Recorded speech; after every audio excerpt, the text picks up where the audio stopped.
Spider-Man does whatever a spider can. Spins a web any size, catches thieves just like flies. Look out, here comes the Spider-Man.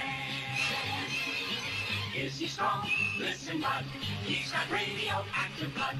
Can he swing from a thread? Take a look overhead. Hey there goes the Spider-Man. In the chill of night, at the scene of a crime, like a streak of light, he arrives just in time. Spider-Man, Spider-Man, friendly neighborhood Spider-Man. Wealth and fame, he's ignored. Action is his reward to him. Life is a great big bang. Wherever there's a hang, you'll find a Spider-Man. Welcome to the Crypt podcast. I don't remember what episode number we're on, but we're covering Spider-Man! Spider-Man! Woo! Spider-Man. Woo! Spider-Man. Radioactive Spider-Man. Spectacular Spider-Man. Ooh. I remember burping being a part of the Spider-Man team. Well, of course it is. Don't you remember? You remember this the '80s show when the burping happened? That was truly something remember else. watching Yes. Spider-Man and his amazing friends. The next super mercenary that J. Jonah Jameson sends after Spider-Man. Exactly. Burpinator. The Burpinator. Burpinator. Oh, so he sent in Carl. Okay. Hey, Spider-Man, I'm here for your freaking burps.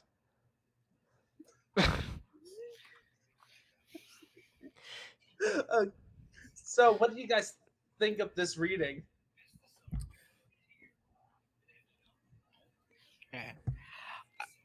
I had a bunch of fun with this reading. I'm gonna play my hand right now. Worth the hype. Agreed. Peter, it's okay that you broke up with Liz. It's for the best. Oh, boy. It's for the best. Liz. Okay, Liz, yeah. Yes. Now, Betty! Well, both of them. It's for the best, Peter. Because eventually, down the line, you're going to get with a hot redhead. You're not there yet, but you'll get there, Peter.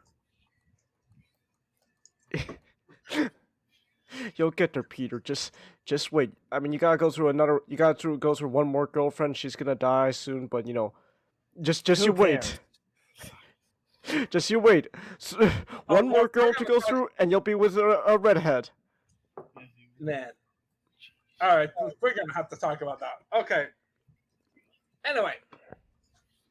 So, we got issue number 28. In this one, we get introduced to the Molten Man. The Molten Man! And this is also when Peter Parker graduated from college. Woo! Remember Peter Parker not in college? Wait, not in high school? Yeah, I was about to be like, wait, we skipped college? I mean, it's like, that can't be right. Oh, yeah. Yeah. Well, see, yeah, Peter was just that gifted. He was so gifted that he didn't even need to go to college to get a PhD. Yeah, But anyway, so, I would just say this: 2 years, over 2 years and 4 months of comics, and he's already out of high school. Probably in real time, too. Yeah.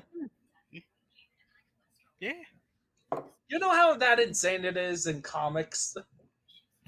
Especially a popular character.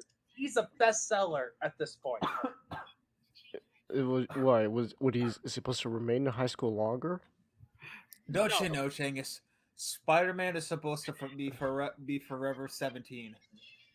Ah. It's just around this time, Changus, like I think Robin wasn't even in college yet. Oh, wow. Yeah, like It doesn't happen until like the 70s, I think. Really? The rule was if you were when comics were actually beginning to progress, and I'm pretty sure Spider-Man is probably one of the characters that kind of popularized it. But I know Uh-huh. like the Flash had a bit of progression Hmm. around this time.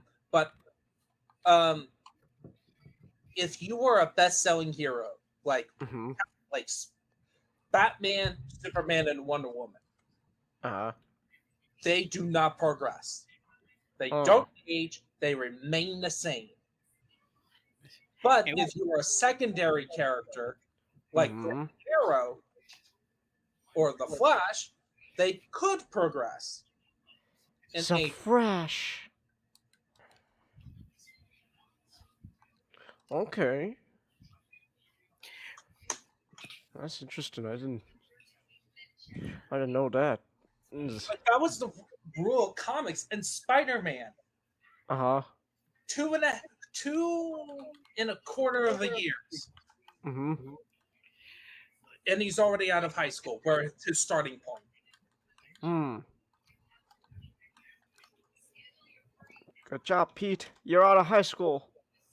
Let's celebrate. But anyway, let's others fun. Let's talk about what do you thought of this take on the Molten Man? I honestly never heard the Molten Man until today. Have you seen Spectacular Spider-Man? I don't remember him from Spectacular Spider-Man. He was Liz's brother. Ha!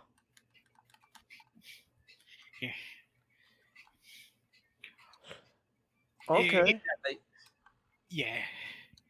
Yeah, I don't remember him from Spectacular Spider-Man. I'm He was in sorry. season He was 2. in season 2. Ha. Okay. But yeah, I really like Multiman's pretty fun. I do think he could have been better suited for an early villain, but it is still fun that you get Alistair Smythe cameo in this one. So like previous issues have an effect on the modern one. Hmm. Okay, it's like Mr. Smythe, you didn't tell me you had a business partner who's going to steal your very expensive uh expensive chemical for fat stacks of dough. I, I really like the touch of just Peter realizing that he needed to come up with a plan just to get into Smite's house. It's, it's like what if his robot tries to attack me again? I'll just have this a, j- jar of a spider. jar of spiders. Wham! You Oh. definitely know if this was a manga, that would have been an entire chapter.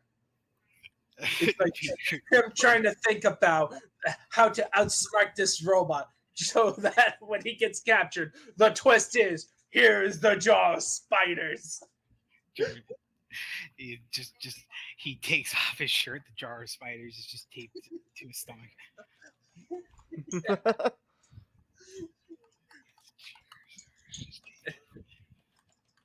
And then, what? Oh no, go ahead. I was about to just, you were about to say something, so. No, I was about to say something, but we were gonna Go go ahead. ahead. Oh, I was just gonna say, yeah, like I really like the whole. I really just like the whole like house scene in general. Just like the second time he gets tangled up into the robot and he's like, oh man, I don't have my alibi on me. He's knocked out, so I don't have to explain this. He's knocked out. We're good. Don't worry. And then another what would have been an anime moment where he pulls out the web shooter. It's like, good thing I brought my web shooter with. Ooh, I knew I damn. was gonna get captured just in case.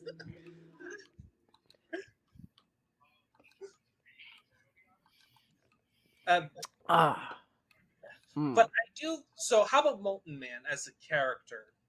I did notice like some of influences by Ditko.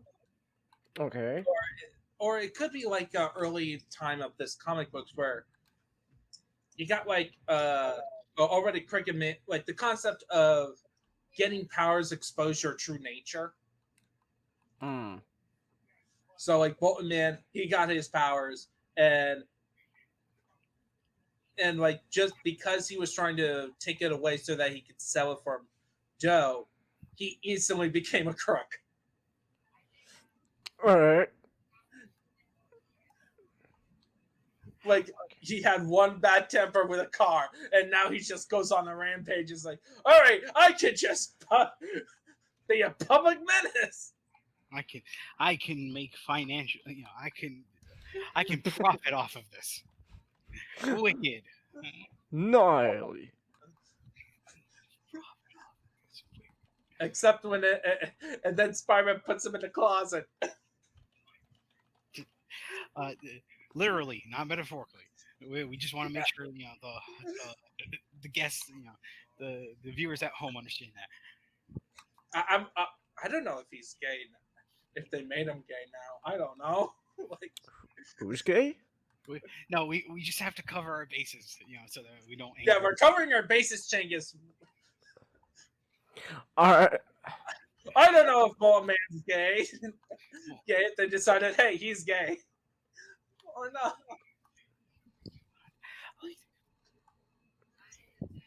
I like the impression. I always like the impression, like later on when they have like even the one-off villains where it's like, Peter, his webs are pretty powerful. Like, once you get trapped in them, it's kind of hard to get out of them. So for Molten Man, it's just, he's naturally non-slick. So like the webs are just gonna like swoop right off of him. Yeah. It's definitely fun. But of course the main highlight is like this is the one with Liz Allen. Like Peter's trying to understand graduation and also trying to understand why is Liz mad at me and stuff. And this is the one where Liz basically said, look, I had a crush on you. But you were never there for me. So,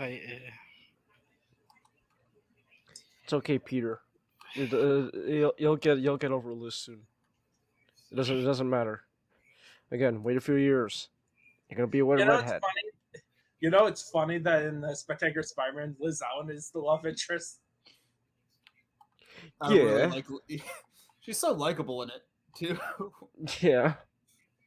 But he still ends up with a redhead. It is inevitable. Unless MJ becomes the first girlfriend, and then oh no, she may die or gets put into a portal. A portal? 90s Spider-Man. Yeah, there's a whole thing. Yeah. Okay. There's a whole thing where she got put in the portal. She comes back. It's revealed she's a clone. A water clone at that. Man, like I remember I really hated that twist. Look, and then it ended the series that they don't rescue her at all. It just ended with Spider-Man, with hinting that Spider-Man may find her after saving the multiverse. Like they couldn't spend extra animation just to see them together. But anyway, okay, enough me ranting about how 90s Spider-Man and 90s animated Spider-Man ended. We're going on to the annual, where it's a fun crossover. Yeah. So here's a fun fact, Chinggis. The reason Spider-Man's teaming up with Doctor Strange is because both are drawn by Steve Ditko. It's Stan quite literally going, okay, Steve, you get one? You get one adventure to where both things that you've worked on can come together and just start having fun shenanigans. Mm. And thus we got Zandu, Undo. where he brainwashed not with Marco and not another thug. People in New York love stripes. Like brutes in New York just love stripes shirts. Oh yeah.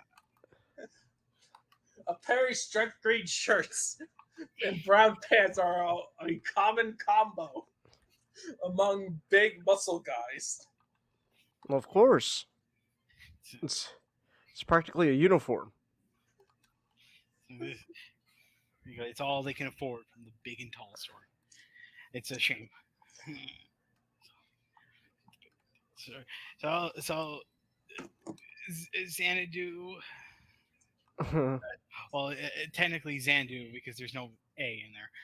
Xandu brainwashes these people to act as his henchmen so he could steal something from Doctor Strange. And then Spider just happened to be swinging along when they knocked Doctor Strange out and grabbed the artifact, and thus shenanigans happen. Ah, beautiful. I love how the magic wasn't even really a factor here because even supposedly at Xanadu's Xandu's most powerful level, Spider-Man just went, "Oh, that trinket, that's mine now, yoink," and just went into the portal with it. Yeah, that was. It just turned into a bit of Wile E. Coyote.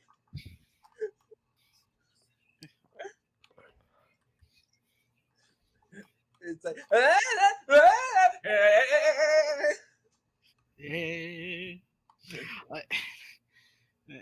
And like Steven, he's apparently just reading like an ancient script of borscht that may contain like magical ingredients or something, and then he's like he's told, "Oh man, someone's trying to be evil.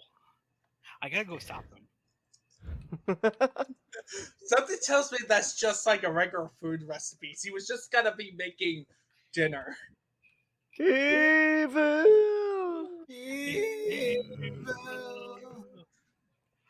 Uh, bo- like like interesting choice on borscht though. I mean, that's really interesting. Uh, and and like what I kind of find funny is like Steven once Steven gets there, like Mhm. Xandu is just like talking mad stuff. He's just like, I'm powerful than you, Steven.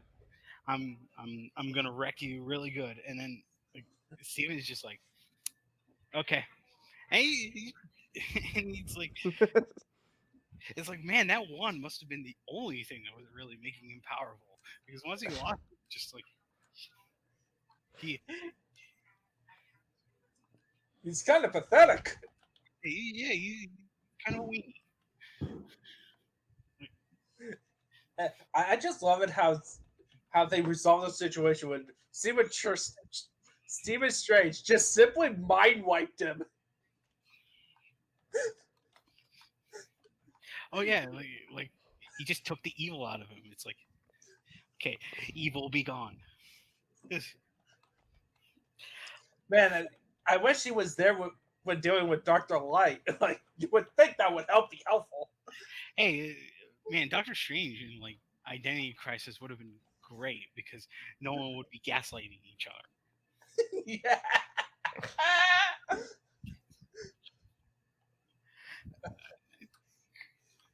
We're not. I'm not gonna read Identity Crisis. We're not. It's something we will just have to tell Jenkins later time. Okay. It's dumb, but it's well received. AKA 2000s comics in a nutshell. Anyway, It's well received right. because it was a, because quite literally just because it was someone who was like apparently a big important writer who came down and is like, oh man, he's touching comic books. This will legitimize us. So, All right. all right. So, Next is never step on a scorpion. Oh gosh, he's back.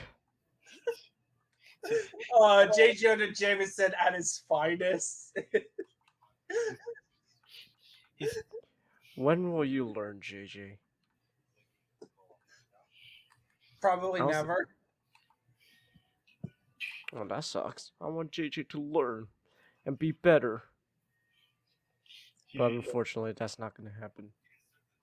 JJ is too important for things like morals and ethics. Too important for morals. I don't need morals. I have money. His plan was really clever. It's just like, okay, I need to come up with some way, to ensure that I won't, I can minimize my self destruction. I'll just pit the two things the two people I do not like against each other. So That'll work. And I'll do it by saying that they are working together. Exactly. Oh, JJ, big brain. Let's go, Mr. JJ. Also, this is where we get more Ned leads. Ned's back from Europe. Ned, you're back, but you're still not a fat Asian kid. I'm disappointed. Get it, Changus. I like Ned being fat Asian kids. That way, when it makes Hobgoblin even more funny. just the idea. Hobgoblin turns out, oh, it's just this fat Asian kid. Unfortunately, that will never happen because he never becomes fat nor Asian in this continuity. Well, that's why it's the inferior continuity. So Ned's back from Europe to proclaim his love for Betty. And Betty was nowhere to be found. No, that's the next one. That's later. This is I think this is the one where Betty tells Peter, or it's like the next one. Oh, it is the next Betty. This is the one where this is an awesome one where Ned is trying to help Spider-Man, giving him advice while fighting Scorpion. Avoid the tails! Shut up! Spider-Man! His tail is dangerous! No shit! I just love it how they just feel Peter's straight up not liking Ned Leeds. Ned, I need you to be quiet right now. Peter! Spider-Man! Watch out! He's behind you! Oh, no kidding!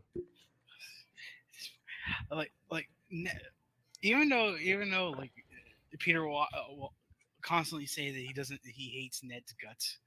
Ned is about the closest thing he has to a friend at this point. Yeah, and also Peter is like understand you as the reading goes on. You kind of understand that his hatred for Ned Leeds is more of a hatred for himself. Yeah, that's the saga of Peter Parker. Yeah, it's like Ned Leeds is everything I'm not that who Betty would want. He's successful. He's got a stable job. He doesn't have to hide things from the girl he loves. And he's not an adventurer. It's like quite literally, all Betty just wanted in her life was just someone who was just like a quiet milquetoast. And that was the one thing that Peter couldn't have been at that point in his life. It's like, it really is funny. She just wanted a quiet, peaceful life. Well, Dun, sorry, Betty. dun. Go doing the piano music from JoJo. Done, done, done. This just. The fight was fun too. Oh yeah, it was. The, I love when fights get into the bugle. and they're always so messy in the bugle. I think that's always the. It's like it's like they're just smashing like desks, like they're knocking off, they're knocking people out of the way. It's like it's really fun.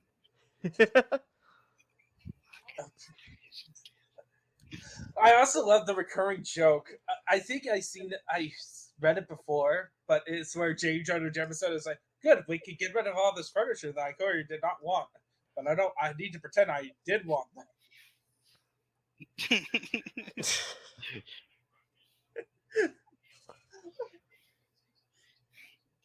It's like Joe. It's a good day for like it doesn't matter if Spider-Man or Scorpion won. Jonah is the one who wins in the end because he can claim. Oh, go ahead. Well, yeah, but then like I like how the fight, like Spider-Man swung Scorpion into the water.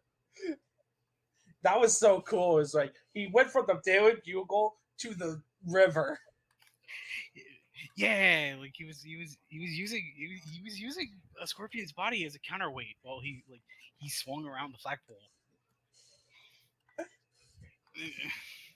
That's like an ultimate move from a fighting game. And then like Matt is just like is really scared at this point, and he just wants him to drop him down. He's like, "Yeah, I'll drop you down. I'll drop you, the Hudson." Not the Hudson. Now I smell like crap.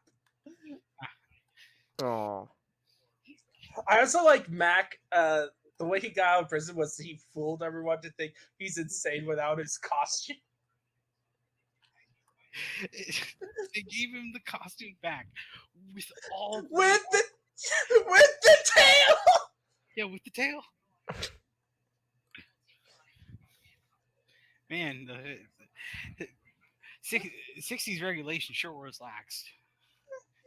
I'm just imagine if this was done in the modern day, he would have used like the term like safe space or something. It's like it would be used as a joke about liberals. He could claim the that liberals. He could claim that he needs his tail because it's what completes him. He'll complain that everyone around him is ableist. Yeah.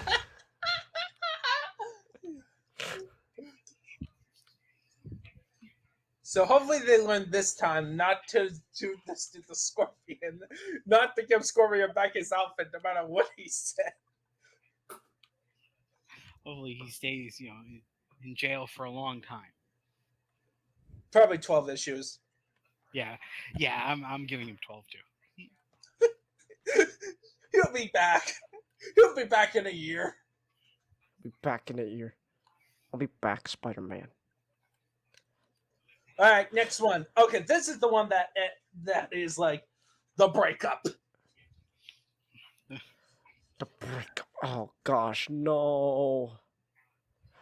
Yeah, I was not a fan of how they executed the breakup. I was fine with it. Don't worry, Pete. Again, remember, Pete. fine It's with it, okay. too. It's okay, Pete. Don't remember. Wait a couple more years. You'll be with a redhead. Just hold on there. Hold on a little longer, Pete. Just a little longer, and you'll be with that redhead. Like, okay, so I didn't mind the motivations of why the breakup happened. It makes perfect sense. Uh-huh. I didn't like how they did Peter.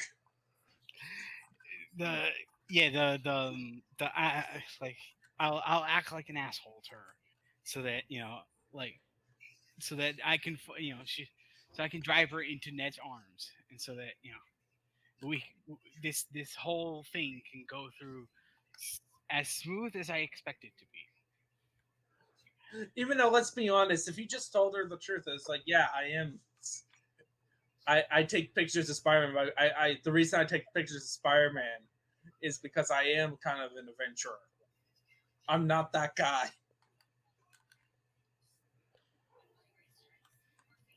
It- like that's true, but I just kind of rationalize it. It's just Peter.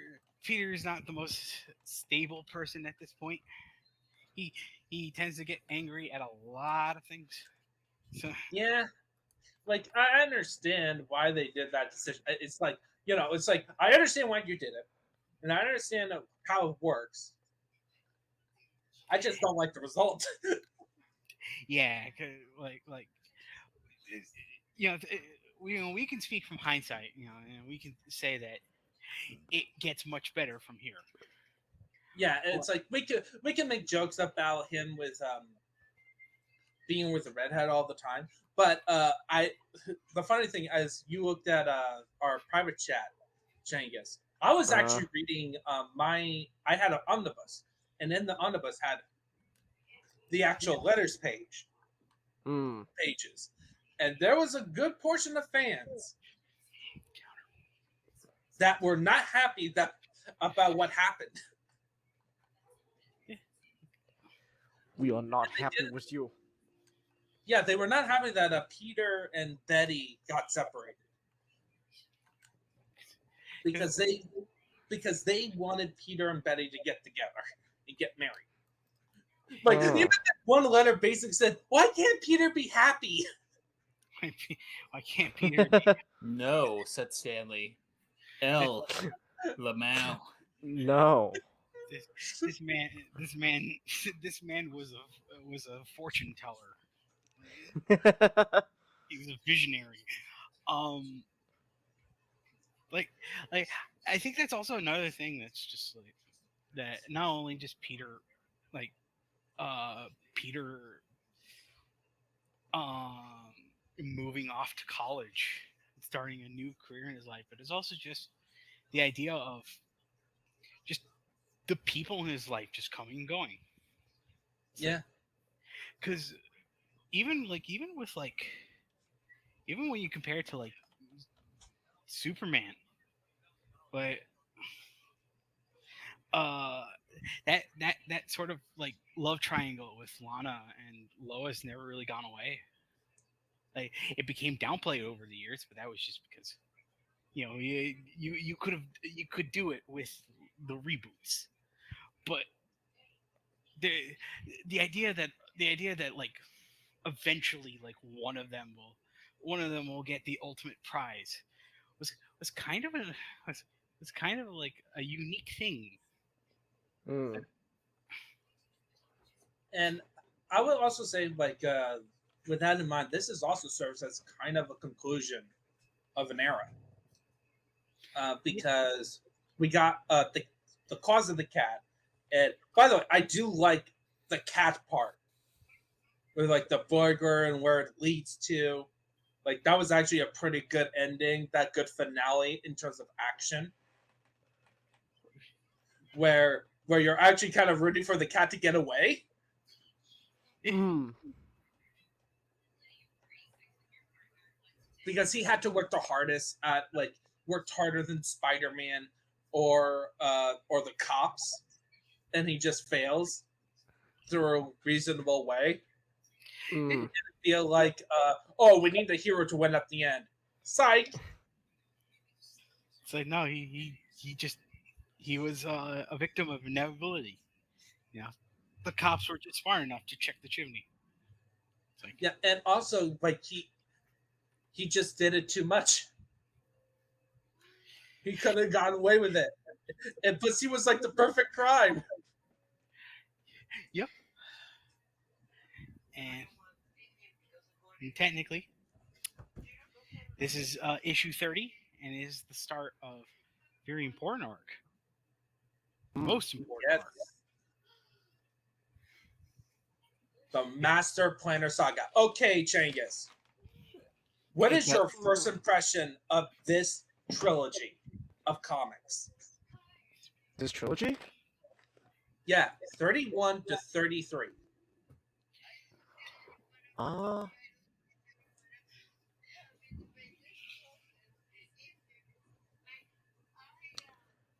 I don't know. Meh. I don't think about that, actually. Like, this is his first days in college. This is the one that has, in 33, has the most famous 5 pages of That comics. is true. Yeah, that's true. And Oh my gosh. reading that comic I'm again, gonna switch even to though my I read phone. this. I'll be back in a little bit. Okay. Alright. Even reading this comic for the 5th time, that moment still feels powerful.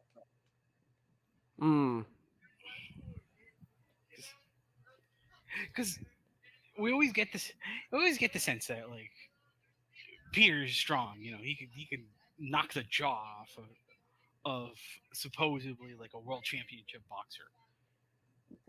But this is the first time we ever seen Peter having to go through an impossible task. Just like, Yeah, it also for this one, this is like the first arc where we get the actual break.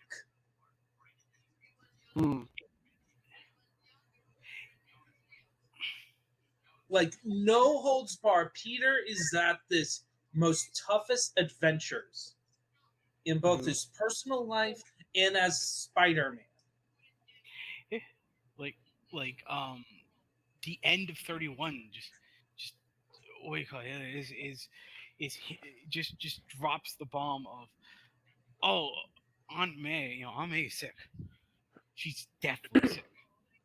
And Yeah. and Peter believes it's his fault.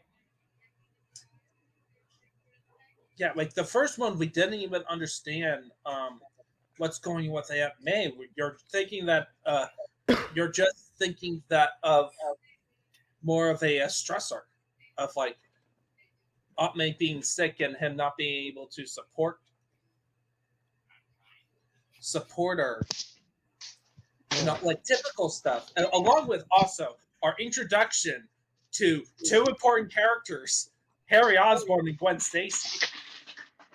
That's true. Harry Osborne, who is quite literally a spitting image of his father, which is funny considering Norman doesn't like him. Don't worry, we'll get to Norman. Norman. You know, for some reason, no. I always just thought that Norman would show up before Harry, even though really Harry would be the one showing up before Norman. Yeah. Well, in hindsight, technically Norman did show up before Harry. That's just but that's only a technicality because Green Goblin was definitely invented before his origin story, before his backstory. Yeah. Right. But like also, I love how it's revealed to be. So actually, we'll just do 31 before we get into the actual Master Planner stuff, because issue 2, 32 spoils who the Master Planner is. But oh man, like you had like these crooks that was actually seen in the previous issue. That you originally thought that they were working for the cat.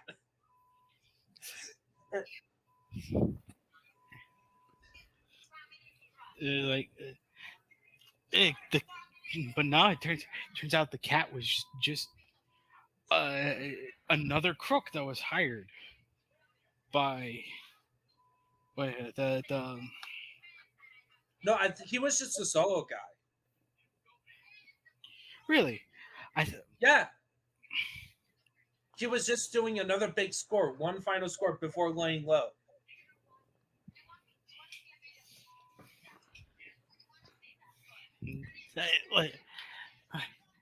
I see.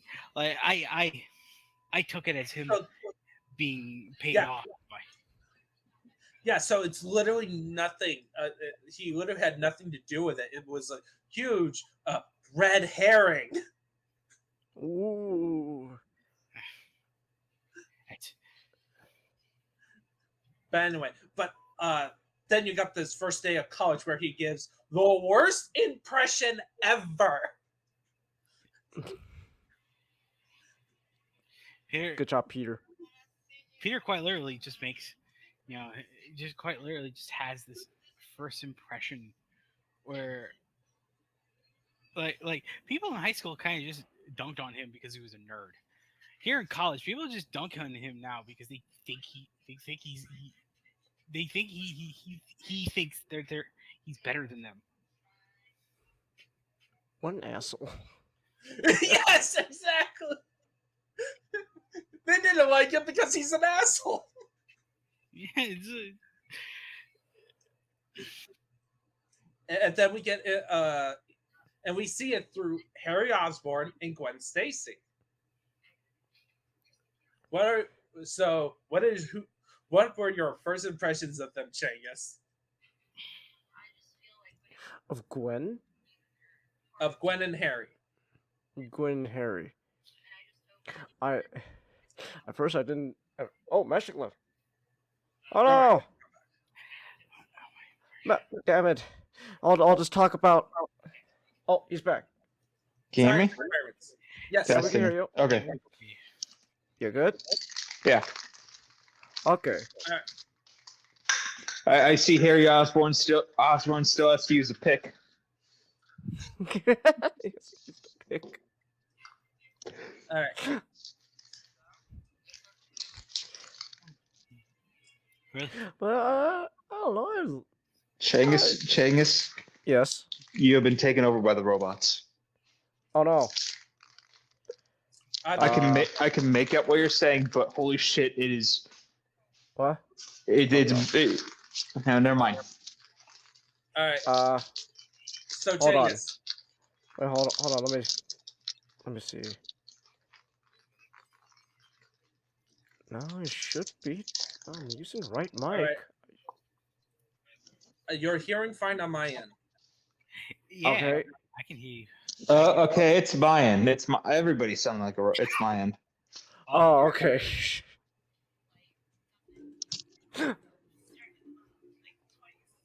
Okay, and it's good now. You're good now? All Yeah. right. That was weird. Well, anyways, I don't know. My first impression of Gwen, I thought she was okay. She was okay. It's like let me try being friends with Peter. Let's see. Like I'm pretty sure. It's just like and she literally goes, I think he's kind of cute. Let me go talk to him. And Peter's like, get away from me, bitch. It's like, gosh, fine. Peter's just an asshole.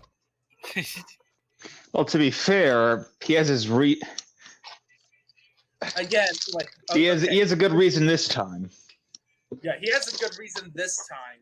It's like you understand completely, but so when you're a kid, when you're first reading this, you're completely on Peter's side. But then when you're rereading it, it's like, oh, Pete, you're kind of an asshole here, Petey. you're kind of digging a hole. At Peter's lowest, at Peter's lowest point, there like the universe doesn't stop to give him a break. Even when he triumphs over it, he still has to, to deal with the aftermath of what happened. Yeah. Speaking of which, with Dinosaur just going the second one. Dim music!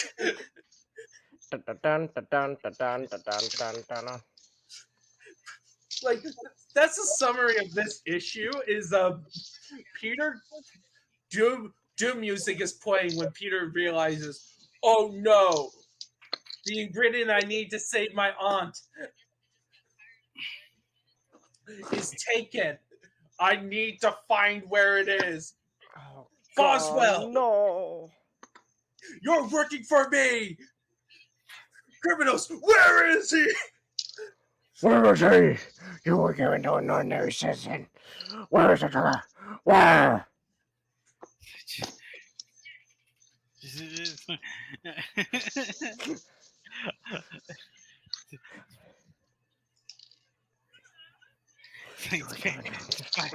Spider-Man is on the loose, and all you can see is Shocker. Shaka! It's even though Shocker has not been around yet. Exactly. Everyone's going, "Who's Shaka?" I don't know, but I'll chase him to the ends of the earth. You can't escape me. And then Doc Ock shows up. It's like, I wasn't trying to. Herman Schultz somewhere is sneezing violently. But anyway, so Master Planner is revealed to be Doc Ock. It's Doc Ock, you bastard. And they had a pretty cool fight. Mm-hmm. I just love it how Doc Ock decided not to even take the sample. Either he got separated or he was like, I'll just get it later. You know what? Killing Spider-Man, that's a bit more important than the radiation stuff. Also, just the most like absolute brutal Peter's been. Oh yeah, he didn't even need a black suit to be this brutal. Ba-da-ba-da-da-da. Ba-da-da-da-da. Like, I really do get the impression like the whole building was flooding just because Peter was knocking Doc Ock around. It's just knocking around pillar. Pete, wait, Pete, you're bringing down the building. Wait. Sorry, continue. I was like, Pete, you're bringing down the building. Stop it. No. Okay. Death to the octopus. We're going Japanese for dinner.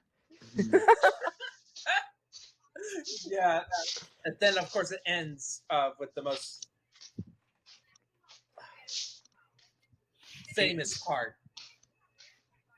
It's like Peter, it ends with him at his lowest. He is exhausted. Like, as in, how on earth is he still up? Exhausted. Damn, Pete. He's running on like 48 hours of sleep. He tried to maneuver his body in such a way where the machine will kind of crush him. It won't hit anything vital. So it's like his bones aren't breaking, but he's still sore. His bones aren't breaking yet. And so I will go on a mini rant about, because I know this scene has been adapted at least twice. One for Spectacular Spider-Man, and then Homecoming. I don't know the context. I think the context is similar in Spectacular Spider-Man to this original story, right, Matchstick? Fairly so. They don't do the Aunt. They don't do the Aunt May stuff. It's Gwen Stacy, his sort of love interest. That's not that's replacing the medicine, but same thing. Yeah, but I think this is still. I'm going to compare it to Homecoming. Homecoming, I feel they tried to do an exact duplicate of this, and it lacked the power of this scene. With Homecoming, it was quite literally just fan service. Yeah, It's more just an homage. I don't think it was really trying to replicate. It was more just an homage. No, it really did. It really did. He was under rubble. There was water coming down, under this, and he was trapped. They were trying to replicate this type of moment, like the moment where he's like becoming his own without any help, getting that determination. And this one is way better because this is him at his brink.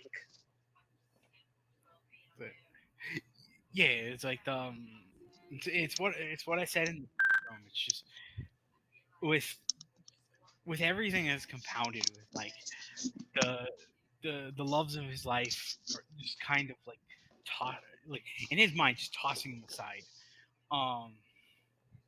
Like school is not getting any easier. Aunt May finally falling ill, and Because of his fault. yeah.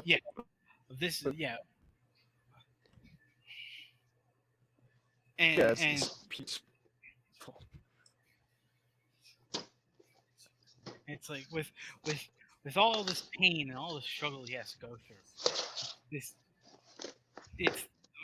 this machine that topples on top of him, and it's not just the idea of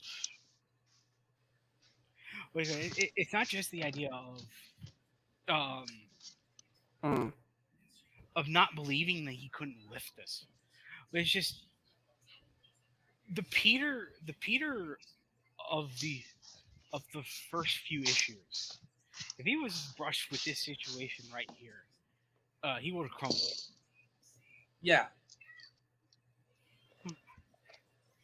And honestly, I would feel the same for Peter from Homecoming. In this same situation, would have crumbled. A lot of Spider-Man actually would, in this situation, would have crumbled. This would have been the end. But this shows how this story shows how Peter in this story overcomes it, finds that last strength, and gets to the ingredient needs for the cure, and then has to fight his way out. Like, just because he got the machinery out of the way doesn't mean he's. It's an You're easy not out of the walk. you're not out of the zoo yet. You ain't out just yet, PD. Don't you know this is like a Yakuza fight? You think it's over? Nah. Man, this Stan just created like this whole big anime moment for Peter. Oh, you think you're done with you think you're done with the Elden Ring with this From Software boss? Then boom, the second stage, the health bar refills, and the second stage begins. Pete, you got a phase 2. Then There's a phase 2, Pete. And then he just like that last battle where he's just like he's not caring about what punches he's throwing. He's just throwing them all wildly. It's like, man, this is great. It helps that you get a contrast where in the previous issue you see Peter mowing down a bunch of the goons, these exact same goons earlier in the previous issue, and now he's barely holding on to his own.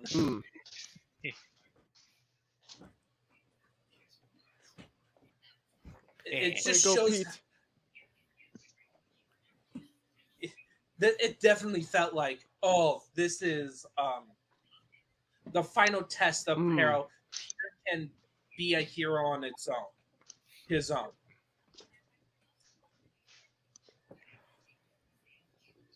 And then in the aftermath, and he brings the isotope to Connors, who thankfully created a cure for Aunt May that thankfully had worked. And just that moment in the what do you call it? That moment in the Bugle, where just Peter goes right up to J. Jonah. He's like, I'm not playing around. I want 100 each for these pictures. I'm like, dang. And I still love it how it's like, oh my god, these are worth way more than what he's This asking. stupid bitch. I'm gonna make I'm gonna make a massive profit off of this, and he doesn't even know. He can make it. He can charge a double. Also, Look at this- him. He thinks he's doing negotiation. How cute. I think it's this one or is it the next one or? Oh, what? No, yeah, the next one is when we get Betty Brant leaving. Yeah. Like, So Craven's back. Craven! I come from Africa, from way of Mother Russia. Two mothers is still so ill behaved. it is. Say, Spider-Man. I have fought. Man, what are you cutting, Matchstick? Oh no, I'm just I only needed a little bit of paint, so I'm just knocking it on the palette to get it out. Yeah, but so I like how Craven's plan for this one is I'm gonna lure Spider-Man to a job by pretending to be him and assault JJ and stalking him. If I had a nickel for every time Craven impersonated Spider-Man, I'd have 2 nickels. She's gonna lie, but it's really funny. It happened twice.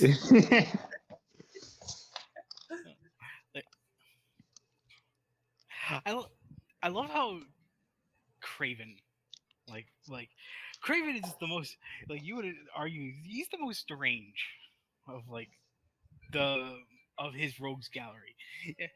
Even I would even say more so than like Goblin, because yeah, it's a sort of weird derangement where he is a man of honor because spoilers, he gets defeated and he also admits that yeah, I impersonated Spider-Man. And it's like he is a man of his word. He showed them the costume and everything. It's like man, that is like I don't completely understand it, but there's something I really respect about it. I really love. I also just like the fact that he apparently just trained in Africa fighting lions just for this fight. I do have a complaint, mainly about people when they think of Craven. Like, you know how they try to hype up Craven for like Craven's Last Hunt? Yeah. It's like they always end up downplaying Craven's ability as a villain for Spider-Man. It's because like Craven is one of those characters where if you introduce him to a normie, he would probably think he's weird. But Craven is that type of character where it's like, if you explain who he is, it's like, no, he's really cool. He's Mysterio level cool. Yeah, and he's also one of the most dangerous opponents Spider-Man faces on a regular because he is a normal dude with a potion. That's all of his abilities, and yet he is able multiple times when facing Spider-Man to go toe-to-toe with him without weapons. And it's like it's really telling that it's like compared to a lot of other villains, Craven doesn't do it for money. He doesn't do it, to wreak havoc on New York, or to take over the crime syndicate. Yeah, take over the crime syndicate. He's doing this just because, like, he wants to show Spider-Man that he is the apex predator.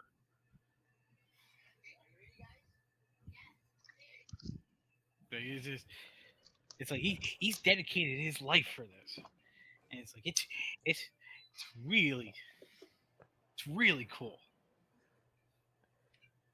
I am an apex predator, Spider-Man. Nowadays, now he's gonna be more of like, defend the animals. he's I'm not he's a gonna watch PETA worker. I'm not watching the Craven movie.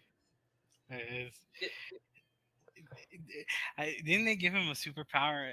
Like, aren't they giving him a superpower in that movie? I think they're like turning him into Vixen or some stupid ass shit. Yeah, I don't know. And also with Marvel Spider-Man 2, giving him henchmen and other hunters, like. I get that for a video game purpose. You know, you gotta have Yeah. henchmen. I just think they made for me the big like whatever. I think he's too high tech in the game, like him himself. And he's too handsome. Oh no, he's hot. Like in the Yeah, I know exactly what you're talking about. But It's too hot. That's your complaint. anyway, but also in this issue, we get Betty Brant having the nightmare about Peter being Spider-Man. It's like, man, like Betty's on the wiser, but she pretty much saw this. Betty's subconscious is trying to tell her something. And she's Yeah, ignoring it. Yeah. So here's actually an interesting fact. Like one of the people on the letters page section, because one of the people who were upset about Peter and Betty, I think it was during this time or sometime later. They kind of wrote it as like, look, I want Peter. Why couldn't you make a story where Betty has to go on an adventure with Peter and she has to learn to embrace that adventurous spirit, or that Spider-Man is not just a person who's purposely going on adventures with no heart. You have no soul. Your soul is mine. Your soul is mine. Come on, stop with the Mortal Kombat, okay?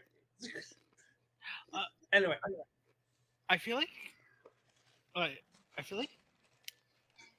it feels very like I think it feels very different with Betty because Peter can very much empathize with Betty. They both lost someone they love to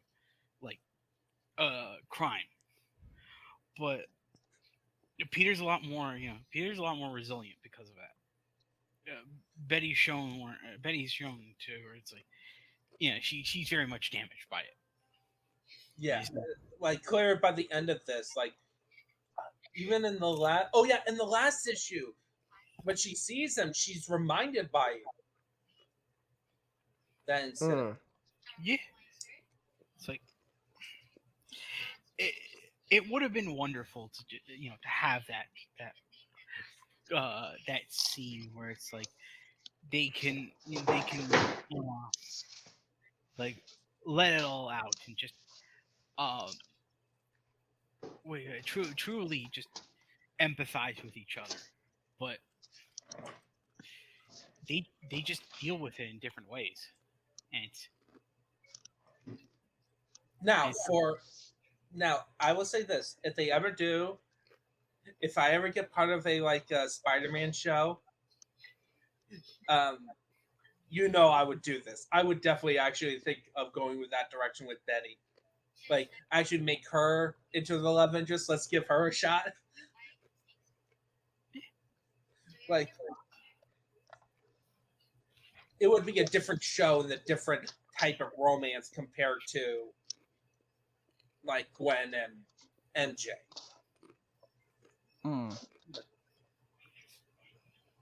All right. But I totally understand like this version how it makes sense, and it's like, but yeah, this was also pretty fun. All right, next one, Morning Man's back. I think we should move up that Scorpion reappearing again since Ultimate Man came back so fast. Damn, Molten Man. Because technically, Scorpion actually came back pretty fast too. And it's like, I wait, how many issues was it between like his between the first and second appearance? Scorpion. Scorpion was 29 on his reappearance.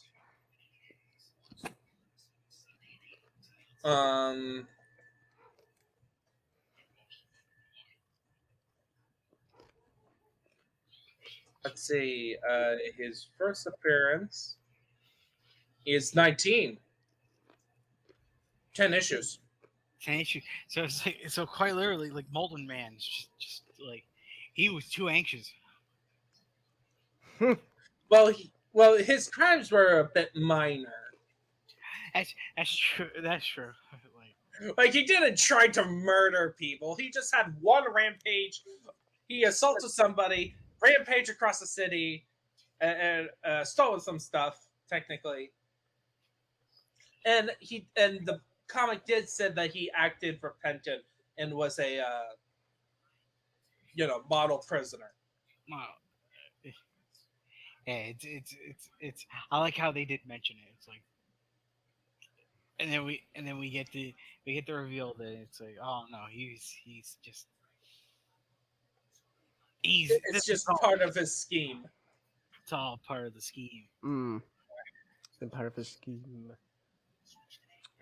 Oh my gosh, there we go. All right. And I love that moment where Spider-Man downfounds him. Like this issue, by the way, it's just a simple action-packed issue where it's like Molten Man has a scheme to steal a jewelry store, and Spider-Man stops him, and then shows the photos, gives the photos to the police of Molten Man uncovering himself.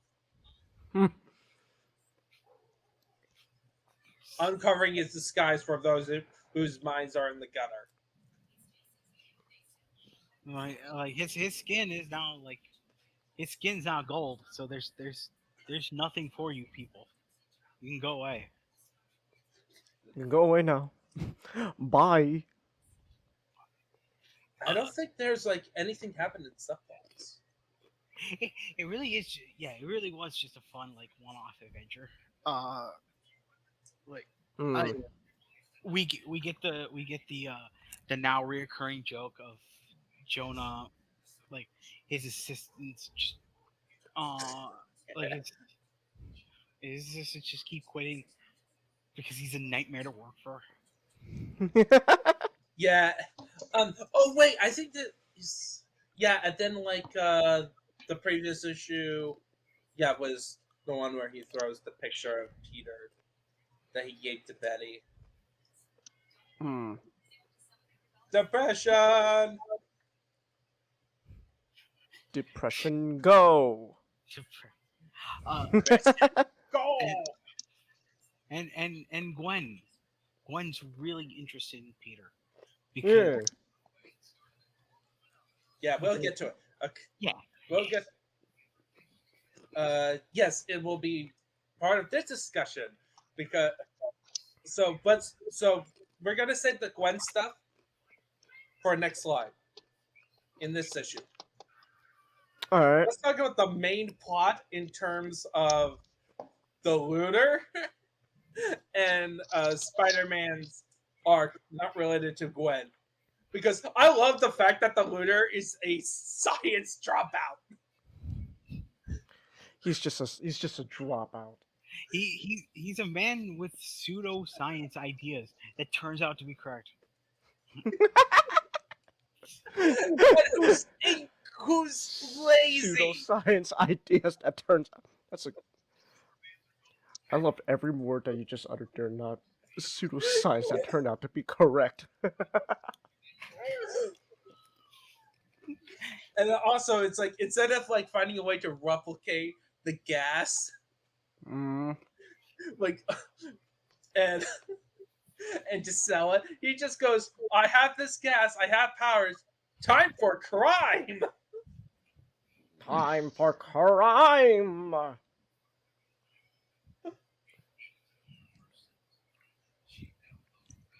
I mean, I sure do love crime. Oh boy, here I go doing crime again. Also, Yes. this is a minor. I think for me, this is sort of a minor gripe. Like a man with this dope of a style shouldn't be called a looter. The meteor. Yeah, I wanted some cool Scooby Doo name to give him. It's like the the Meteor Man. Maxwell Meteor. I think he's called the looter. Who are you? I am the looter. No, really. Who are you? Is that really your name? Yes. Spider-Man's like, thank you. I have enough material for my comedy hour for the next month. Yeah, and it's like such a loser. This guy's a loser. This guy's a phony. I wanna mention. Yeah, his name is Looter. Yeah, the looter. Like I'm like, oh, come on! There could have been a cooler name you could have gave him. It's like with that nice mask and everything. It's like, no, he's the looter. I'm like, The looter. That's your existence. Yeah. Can I be called something else, like Mr. Moneybags? No, you're the looter. Deal with it. and then he's regulated to be a B-list villain that very few people know about. yeah. I just want to make mention of my favorite like Gwen Stacy quote Yeah. of this issue. It's just Peter just going away so that he can he can put on his costume. My the gall of this woman just calling him a coward. I think also this is the one where the panel I showed on the screen where it's the first time they actually interact. And it's glorious. Yeah, it's like he deflects a slap from her, and he's just like, ah. It's like you're pretty gorgeous when you're mad, honey. Gwen Stacy's like,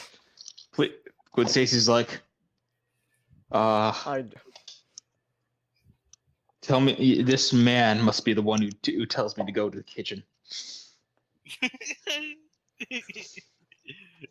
All right. Speaking of Gwen Stacy, okay, we got to talk about this. So, I have an issue with what happened to Gwen Stacy after they killed her off. Okay. Like, spoiler, she ends up dying. Oh gosh. Break a leg, Gwen Stacy, or a neck. So, my biggest issue is that writers after Conaway, and he's the one who wrote the night Gwen Stacy died. Okay. Doesn't know how to write Gwen Stacy because they think she's boring. It's because it is like after that certain point when Gwen died and it became like this really traumatic experience, for Peter. And then you get like the relationship with MJ. And for the longest time people just like the readers of that that era where they first got to meet where they first got to just grew up with MJ and Peter already just being an item. It cemented it cemented itself as just being this the perfect pair. Yeah, the perfect pair. Where it's like this this is the gold. The iconic. We struck gold. Yeah. with Gwen, Gwen is just a tragedy. Gwen is the death that will forever hang over Peter. Eh, Hmm. Even though I think no, Gwen Gwen is still someone Peter loves dearly because they were just that close. And Mm. so here's the thing. So I did bring up the Emma Watson, Emma Stone, Gwen Stacy, and Gwen Stacy from Spectacular Spider-Man because they try to make her different in some ways because the impression they get from Gwen Stacy is that she's the nice one. And thus they try to make her more interesting by making her a scientist, making her someone who already They took Mary Jane's personality in Ultimate and give to Gwen Stacy. Okay. yeah. Yeah, But here's the thing, and people kind of not forget the reason why Gwen Stacy works. The Gwen Stacy romance works is that she is the romance that Peter earned. Hmm. And MJ, the writers literally had to retcon that she knew that he was Spider-Man all along Okay. to get that connection to make her different. And then like Betty Brant is the doomed romance. It's a romance that's meant to be doomed. Same with Black Cat. Black Cat is a doomed romance, just through the opposite end as opposed to Betty Brant, where Betty Brant is the romance from Peter's perspective. So like she can't be with Peter because of Spider-Man. Black Cat is someone who loves Spider-Man but can't be with him because of Peter. Hmm. Uh, but Gwen Stacy is the person that Peter was gonna propose to when she died. She is the one that got built up as you see the beginnings of this, right, Jangus? Of like her getting a horrible impression of Peter as a person. And then as the issue goes on, you're going to meet her father, and then you're going to learn more about her, and then you see the relationship grow, and then you get the moment where Captain Stacy dies. And now Peter has the responsibility to protect Gwen. And thus it makes the tragedy of the night of Gwen Stacy hard. And unlike Jason Todd, which is the closest equivalent in terms of comic book characters, Jason Todd was a death that heavily affected Batman in the trajectory of his books, as opposed to Jason Todd, whose death gets enhanced a bit more with the introduction of Red Hood. All the stuff that happened with Gwen after the night of Gwen Stacy died took away from her value, including, I have to bring this up, Norman sleeping with Gwen Stacy. Thanks, AMS. Didn't that get retconned? JMS, love ya.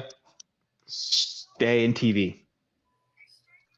Stay in TV. Just keep right there. Love you in Babylon 5. Scoot up. Get out of Spider-Man. Be gone. Be gone, foul demon. But like, when your plot twist is so bad that it had to be retconned by a later writer, like going, yeah, this was stupid. It shows how wayward people misunderstood Gwen Stacy. It's like man, Peter was melancholic after this happened.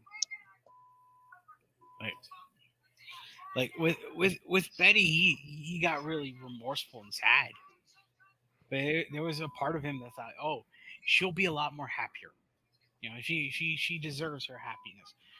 When Gwen died, it was just like literally just cutting off a part of him.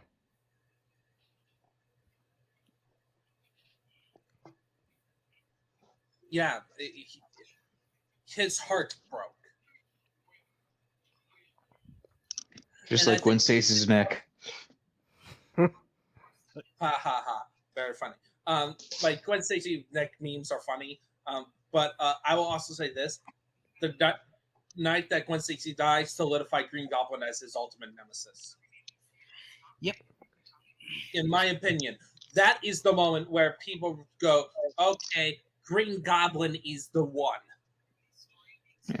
He has competition, but Green Goblin he's like you're always gonna Green Goblin's like the first among equals.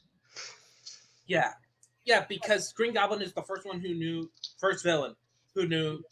Spoiler: he's the first villain who gets to know Peter's secret identity, and then he's the one who personally wrecked his life.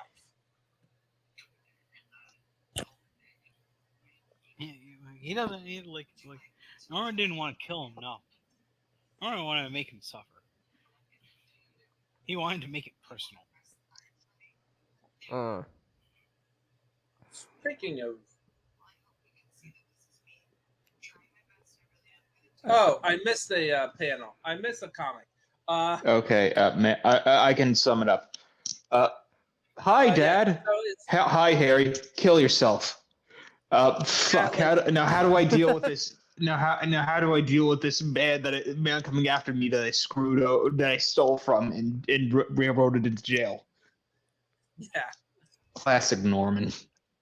Once Upon a Robot is the introduction of Norman Osborne. And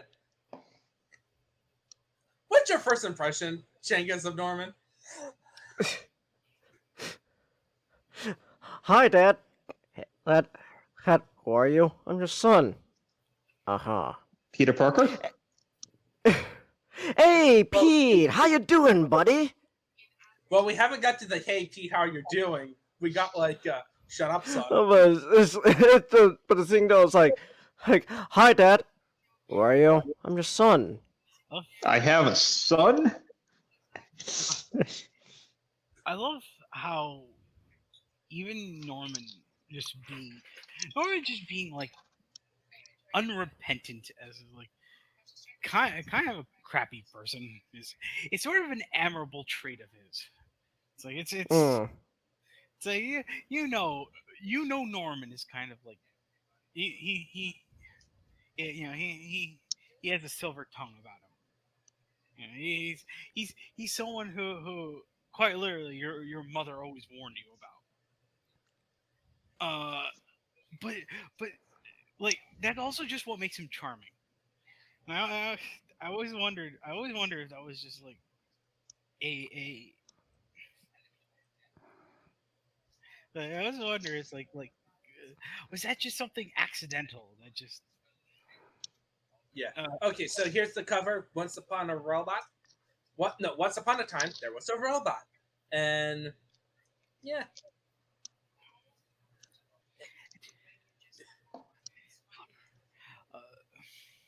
No. It showcased how corrupt Norman is, and I forgot. I always had the impression that Norman was nicer in the comics. Apparently, I forgot that he was the one who shot the scientist. I forgot as a kid. I may have accidentally overread it. Norman is so charismatic. Ninjato literally went, Norman, I think the adaptations you do a little dirty. You're pretty nice in the comic, Norman. Oh my gosh. I think I know I think what happened was that the 90s cartoons influenced me when reading it. Not to mention you got the movies. Well, okay, so the 90s cartoon is actually the most sympathetic they made Norman. It's like this happy, this very like cheerful like facade of Norman. It's like just non-existent in the comic books. That's what I love about it. Yeah.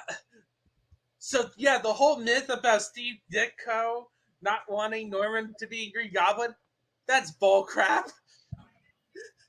Norman literally murdered a guy.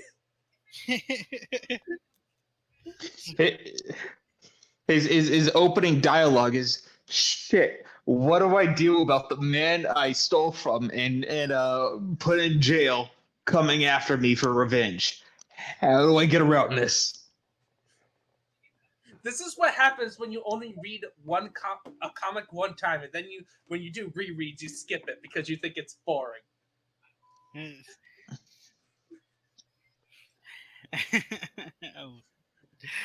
yelling at you, young me. Young you should be ashamed of himself. But yeah. But this was definitely a fun one.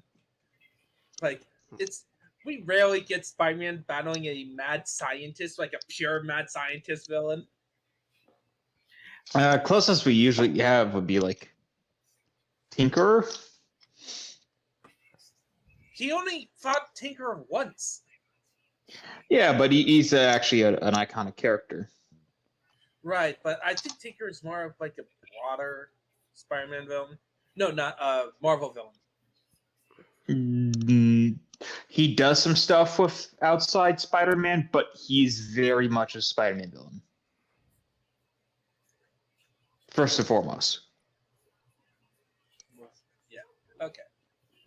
So yeah, that's it for 37. We could just talk about 38.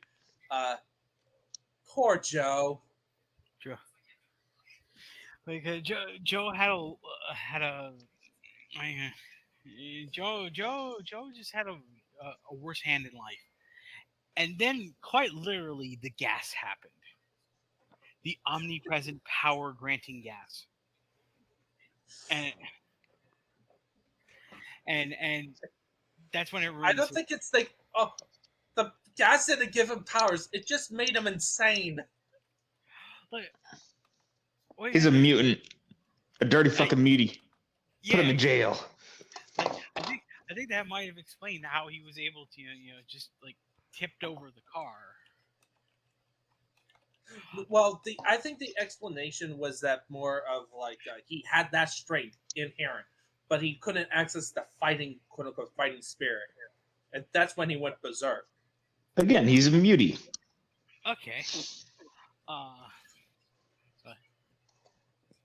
I just again the gases just ruin people's life. This is just what I've taken away from this reading. It's just like gases just make things bad for everyone. Use the proper mask, people, like Spider-Man.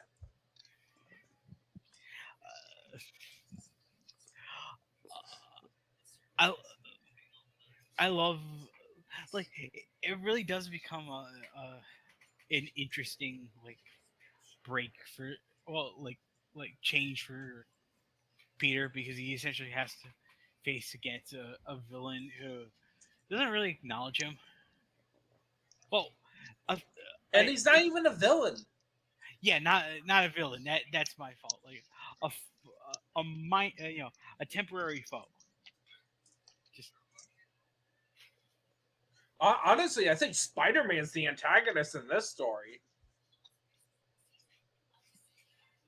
Yeah, you're on the wrong side of history, Spider-Man.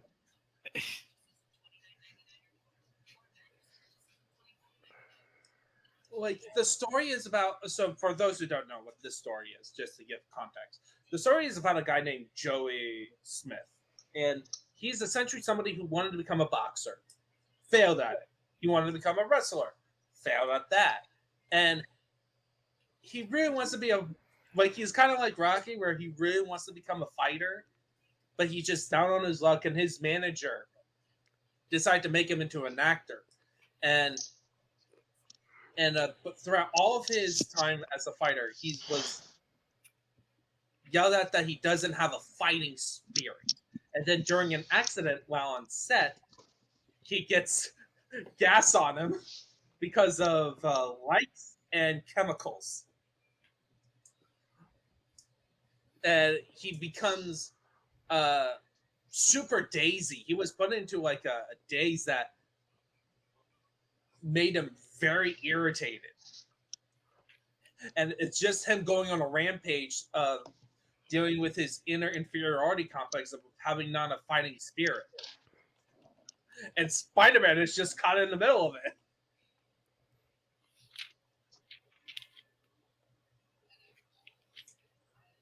Hmm.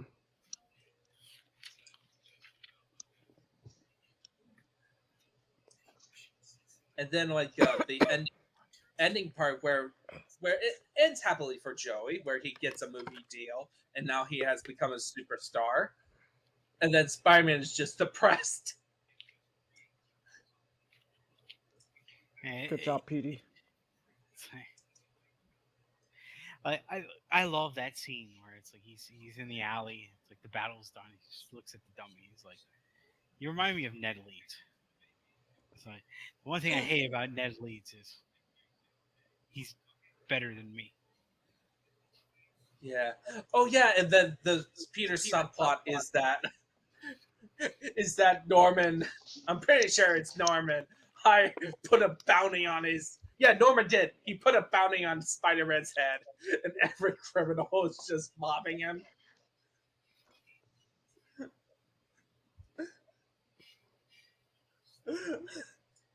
Which I find hilarious. It's like like in the Yakuza games where you're just walking down the street and then a bunch of thugs shows up.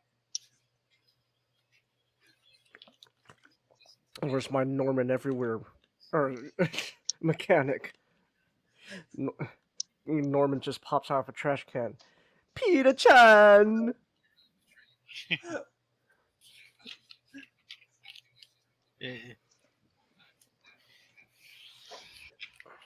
But yeah, so that's it for the comics. Anything about this reading? It was fun. Yeah. So I'm assuming we're gonna do 39 through 29 plus any annuals that happen in between, or we could just bump it up to like 12 issues to just go a little bit faster. Okay. So we could get to 50. Don't Ninjato. What? Spider-Man no more. Oh crap! What's wrong with Spider-Man No More?